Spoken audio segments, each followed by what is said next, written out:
Joining us now from D.C. with more on the vote and the fallout, New York Congresswoman Nicole Malliotakis. Nice to have you here. You were in that room. Did you ever expect the vote would go that way? I know you supported McCarthy. Well, look, with a very slim majority, I think it's tough to know how any vote will go these days.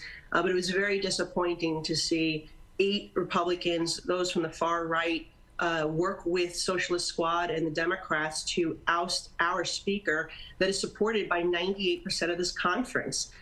Speaker McCarthy has done a good job, and he may not be perfect simply because we don't control everything, and I think that's what people need to understand. Republicans only control 1/3 of the federal government. Democrats still control the Senate and the White House, and so yes, there needs to be some negotiation. There needs to be some compromise. So let me ask you something, Congresswoman. I know you got to like find some kind of common ground, but Congressperson Gates was saying that McCarthy is part of the swamp, that he made a secret deal with Biden on Ukraine. Did he? No, and Speaker McCarthy continues to say that. What he said was, when we are negotiating down the line at the end of this appropriations process, the Democrats have said they won't fund the government unless there's funding for Ukraine. We're saying we won't fund the government unless there's funding unless we secure our border and end this madness. All right, we want to go back to the policies of the previous administration. We want to undo President Biden's executive orders. This unsustainable, unsafe flow coming over the border needs to stop. It is destroying New York City, as the mayor says. So that's where Republicans say we want to lay our flag, and that's what we're going to fight for in this process. So down the line, there's possibly a negotiation that needs to take place. He's been very honest about that, but there's been no side deal that has been agreed to without the conference, and he reiterated that yesterday after he was voted out. Matt Gaetz is somebody who's not interested in governing. That's the problem. Can you get him out? Can you get him out? Because there's talk about getting Gaetz out.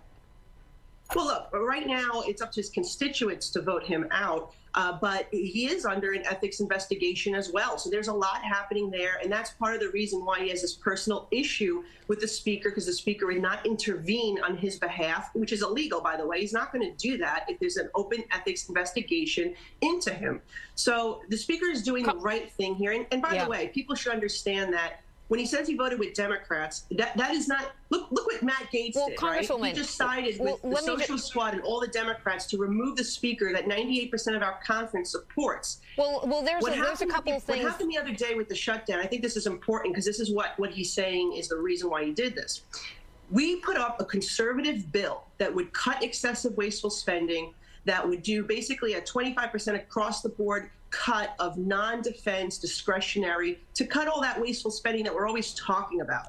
We also tied that with our Border Security Act. I got to butt in right now because we have to just talk about some of the things that these 8 were not happy with, including the fact that, you know, Speaker McCarthy was saying that he was going to repeal those 87,000 IRS agents on day 1. So there's some people that were not happy about spending in Ukraine, the IRS, a couple other things in terms of the debt ceiling. So, I mean, I think I asked you last time you were on our show, what are some of the other concessions that they want? And you said term limits. Is that still on the table there? Because if... Well, that was sent to the committee and it was working its way. These are people that advocated for special order, which means it got to go through the committee and then on the floor. We are taking that up in the committee. But my point is they've killed a conservative stopgap measure that kept the government open and put our border security measure. They killed it last week, and that is why there was no choice but to then put a regular, clean, continuing resolution to fund the government to avoid a shutdown on the floor, and it passed with bipartisan support. That's what happened. Gaetz killed our conservative option. So he says one thing, but then he does the other and is constantly undermining the Republicans when we're trying to advance our conservative causes. Let's talk about the future. Who do we have in the lineup for the seat? Because we have Congressman Troy Nehls who wants to nominate Donald Trump. Is that a possibility? Well, that's the interesting thing here is that all the Democrats sided with Matt Gaetz, who actually nominated President Trump to be the speaker on the first day of our session, right, when we were electing a speaker. Well, so this is why it doesn't make sense. Gaetz actually said, Gaetz on Twitter actually said that he wanted, or said that he wanted Jim Jordan to be, to fill that spot. Look, you're hearing different names. I mean, Steve Scalise, Jim Jordan, both would be good options. I think would get a lot of support from the conference. This is a conference decision. We have to wait till we come back next week. There'll be a candidates forum, and then we will have a vote on Wednesday. But this was very unnecessary, and it really puts a damper in the work that we were doing. We have 42 days, remember, 42 days to come up with all our appropriation bills to fund the government. The House has done 4 out of the 12. The Senate has done 0.